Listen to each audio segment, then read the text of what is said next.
Hello everyone, good morning. और मैं फिर आपके सामने लाइव हाजिर हूँ। मैं अपनी बुक के साथ मैं सेलिंग में असफलता से सफलता तक कैसे पहुँचा, जो कि फ्रैंक वेटगर की लिखी हुई है। तो हमारा लेसन 25 तक कंप्लीट हो गया था और आज मैं पढ़ने वाली हूँ लेसन 26 अपॉइंटमेंट लेने का रहस्य। तो इसके बारे में मैं आपको बताना चाहती हूँ कि इसमें हम आज सीखेंगे कि अपॉइंटमेंट लेने का रहस्य क्या है। तो हम जो अपॉइंटमेंट लेने जाते हैं उसमें अगर हम नहीं ले पाते तो आज इस चैप्टर को पढ़ने के बाद हमें सारी चीज़ें समझ में आ जाएगा कि अपॉइंटमेंट किस तरह लेना चाहिए। तो इसके लिए मैं पढ़ने जा रही हूँ लेसन 26 अपॉइंटमेंट लेने का रहस्य। मैं पिछले 31 सालों से हर सप्ताह एक ही नाई के पास जा रहा हूँ। इस इटालियन नाई का नाम है रूबी डे। एक अंकल ने उसे अप्रेंटिस के रूप में 9 साल की उम्र में काम पर रख लिया था। वह इतना नाटा था कि उसे स्टूल पर खड़े होकर काम करना पड़ता था। रूबी के ग्राहक सोचते हैं कि वह शायद विश्व का सर्वश्रेष्ठ नाई है। इसके अलावा वह सूर्य की रोशनी की किरण है। उसके इन गुणों के बावजूद 1927 में रूबी की हालत तेजी से खराब हो रही थी। उसका बिजनेस इतना बिगड़ गया था और उसकी आर्थिक स्थिति इतनी तेजी से खराब हो रही थी कि उसने 4 महीने से अपना किराया नहीं दिया था और जिस इमारत में उसकी दुकान थी उसका मालिक उसे बाहर निकालने की धमकी दे रहा था। एक शुक्रवार की दोपहर को जब वह मेरे बाल काट रहा था तो मैंने देखा कि वह बीमार दिख रहा था। मैंने उससे पूछा कि क्या बात थी और आखिरकार उसने मेरे सामने स्वीकार किया कि उसकी आर्थिक स्थिति बहुत खराब थी। इसके अलावा उसकी पत्नी ने हाल ही में एक नए बच्चे रूबी जूनियर को जन्म दिया था। जब हम लोग बात कर रहे थे तो एक और ग्राहक अंदर आया और उसने पूछा कि उसका नंबर कितनी देर बाद आएगा। रूबी ने उसे बताया कि इसमें ज्यादा समय नहीं लगेगा। मन मारकर ग्राहक बैठ गया और मैगजीन पढ़ने लगा। मैंने कहा, रूबी आप अपॉइंटमेंट में काम क्यों नहीं करते? मिस्टर वेटगर, उसने जवाब दिया, मैं अपॉइंटमेंट से काम नहीं कर सकता। लोग बार्बर या नाई से अपॉइंटमेंट नहीं लेंगे। क्यों नहीं? मैंने पूछा। डॉक्टर या वकील के साथ तो ठीक है, उसने कहा, परंतु लोग नाई के साथ अपॉइंटमेंट बिल्कुल नहीं लेंगे। मैं नहीं समझता कि ऐसा होगा। मैंने जोर देकर कहा, मैं भी अपने बिजनेस के बारे में ऐसा ही सोचता था जब तक कि दूसरे सेल्समैन ने मुझे यह विश्वास नहीं दिला दिया कि काम करने का यही एक मात्र तरीका है।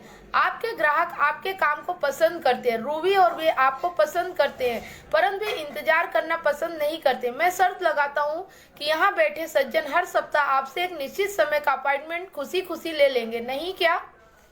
बिल्कुल, ग्राहक ने अपना सिर हिलाया।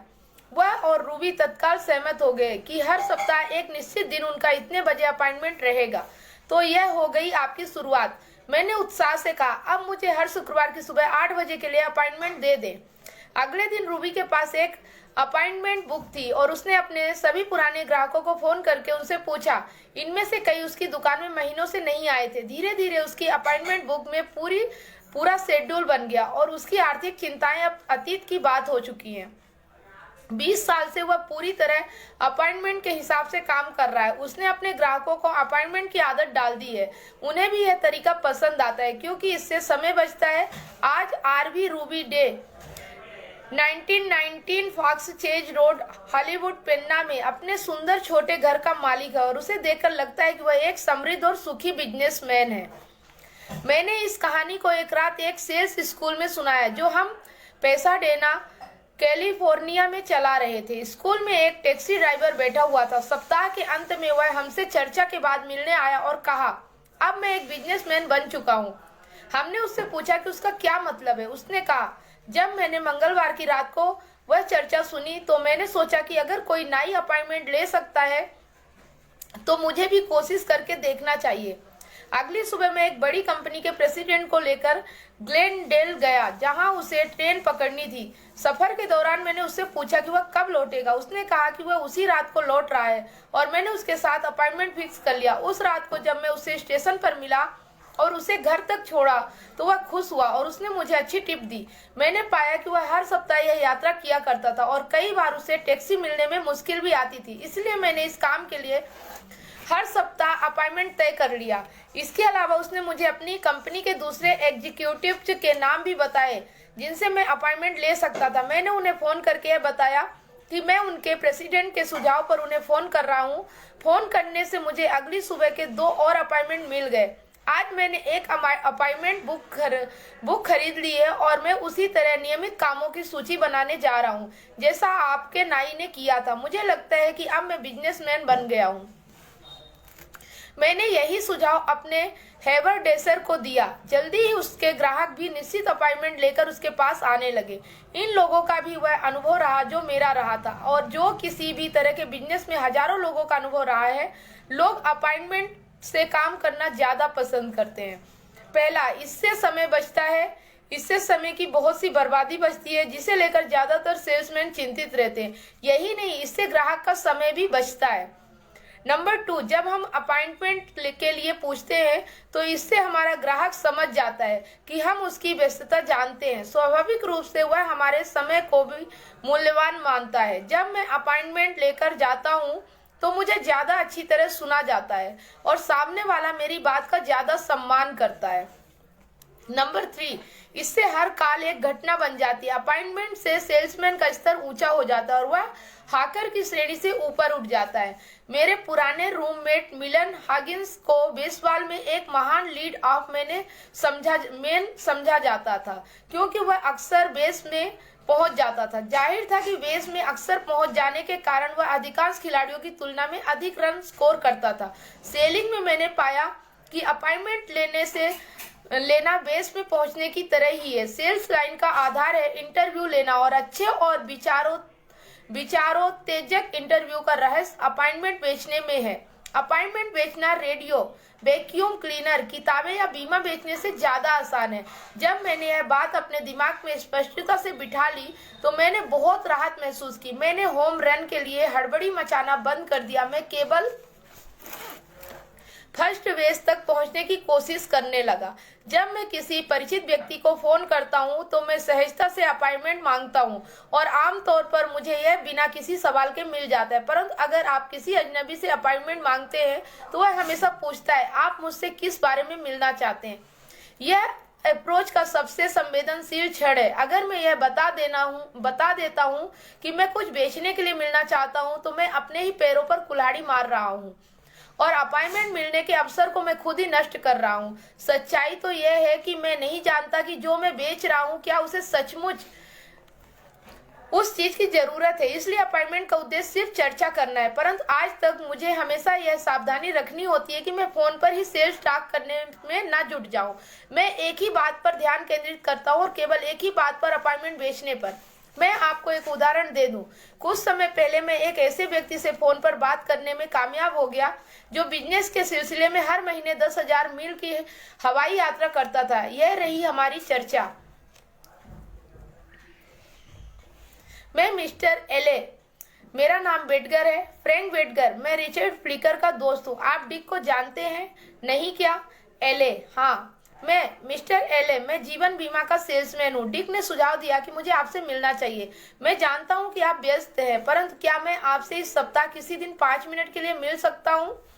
एले, आप मुझमें किस सिलसिले से मिलना चाहते हैं? बीमे के बारे में मैंने कुछ सप्ताह पहले ही ढेर सारा बीमा करवाया है। वह ठीक है मिस्टर एले, अगर मैं आपको कुछ बेचने की कोशिश करूंगा तो वह आपकी गलती होगी, मेरी नहीं। क्या मैं आपसे कल सुबह 9 बजे के करीब कुछ मिनट के लिए मिल सकता हूँ? एले, मेरा 9:30 बजे एक दूसरा अपॉइंटमेंट है। अगर मैं आपका 5 मिनट से अधिक समय लूं तो उसमें आपका दोष होगा, मेरा नहीं। एले, ठीक है, आप 9:15 बजे आ जाएं। धन्यवाद मिस्टर एले, मैं वक्त पर पहुंच जाऊंगा। अगली सुबह मैं उसके ऑफिस में था। उससे हाथ मिलाकर मैंने अपनी घड़ी उतारी और कहा, आपका 9:30 बजे एक और अपॉइंटमेंट है, इसलिए मैं अपनी बात को केवल 5 मिनट में ही खत्म कर दूंगा। मैं अपने सवालों को जितने संक्षिप्त तरीके से पूछ सकता था मैंने पूछा। जब मेरे 5 मिनट खत्म हो गए तो मैंने कहा, तो मेरे 5 मिनट खत्म हो गए हैं। क्या अब भी ऐसा कुछ है जो आप मुझे बताना चाहेंगे मिस्टर एले? और अगले 10 मिनट मिस्टर एले ने मुझे वह सब बताया जो मैं वास्तव में उनके बारे में जानना चाहता था। कई बार ऐसा भी हुआ है जब कुछ लोगों ने मेरे 5 मिनट के बाद मुझे 1 घंटे तक अपने बारे में बताया है, परंतु इसमें दोष उनका था, मेरा नहीं।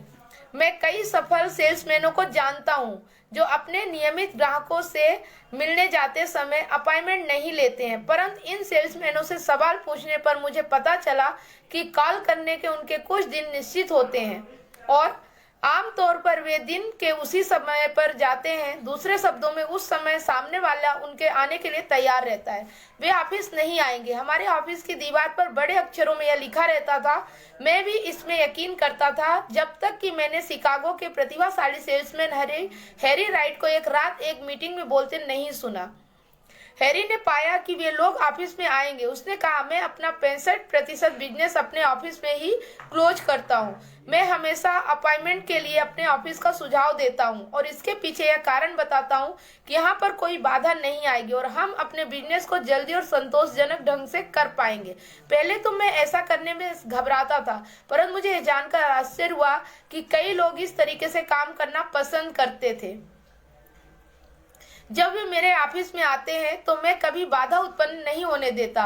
अगर मेरे फोन की घंटी बजती है तो मैं इस तरह की कोई बात कहता हूँ, ओह हेलो वर्नन, क्या आप वहाँ पर कुछ समय तक हैं? क्या मैं आपको 20 मिनट बाद फोन कर सकता हूँ? मेरे सामने एक सज्जन बैठे हुए हैं और मैं उन्हें इंतजार नहीं करवाना चाहता। धन्यवाद वर्नन, मैं फोन करता हूँ। फिर मैं फोन का रिसीवर रख देता हूँ और बाहर बैठी रिसेप्शनिस्ट से कहता हूँ कि जब तक मिस्टर थॉमस यहाँ पर है तब तक वह मेरे फोन कॉल अंदर ट्रांसफर ना करे। इससे मेरा ग्राहक हमेशा प्रसन्न हो जाता है। अगर उसे जाने की जल्दी नहीं होती तो मैं इस बात का ध्यान रखता हूँ कि उसके जाने से पहले मैं उसे अपना ऑफिस दिखाऊं और अपने स्टाफ के लोगों से मिलवाऊं जो उसकी सेवा करने में मदद करते हैं, और अगर वह ग्राहक बनता है तो वे उसकी भी सेवा करेंगे।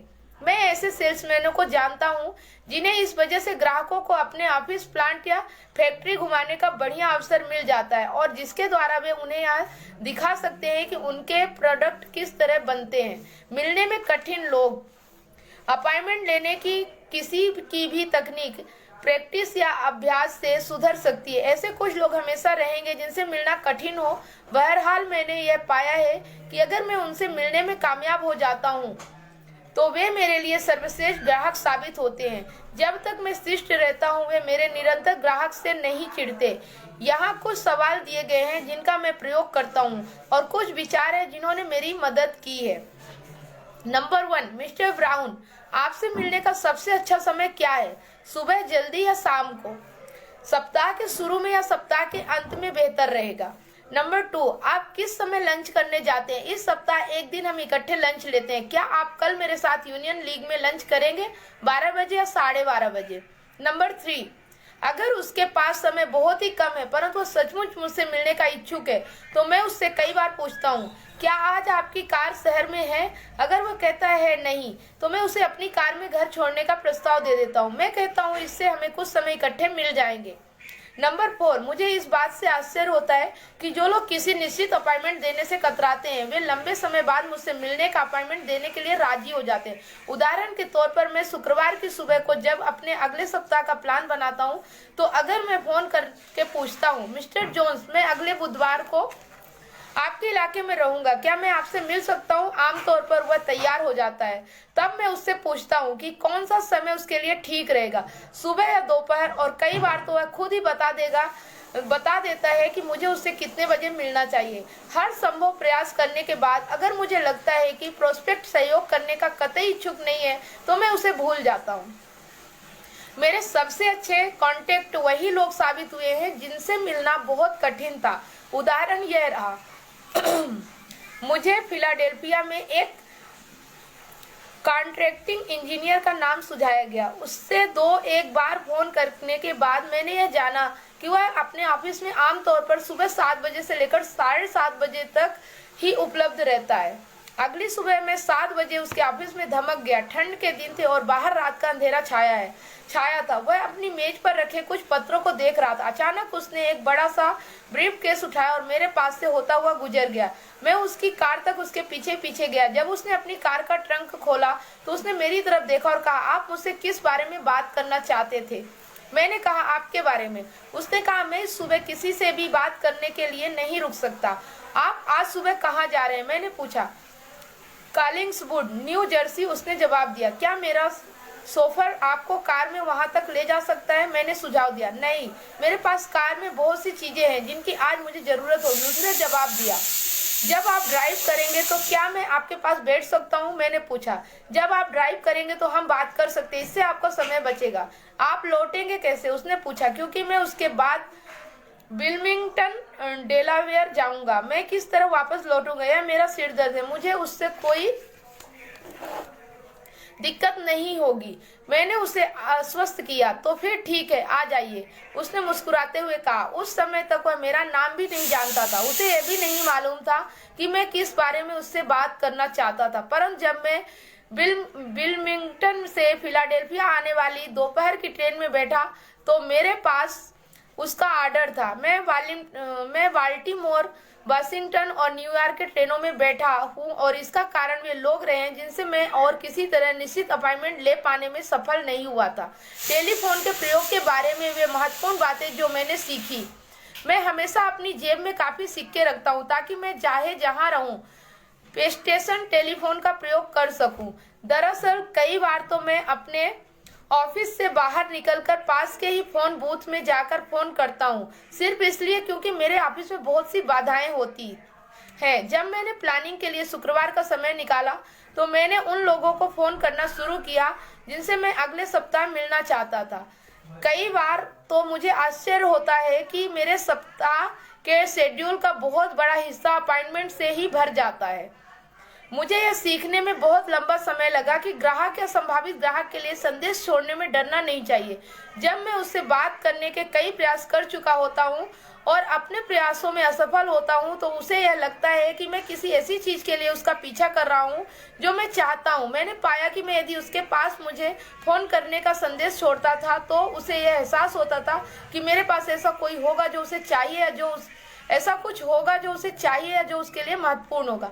जब मैंने प्रोडक्ट से पहले अपॉइंटमेंट बेचने के महत्व को पहचाना तो मुझे वे सारे इंटरव्यू मिलने लगे जो मैं चाहता था। मैं एक बार भी उस नियम को दोहरा दूं।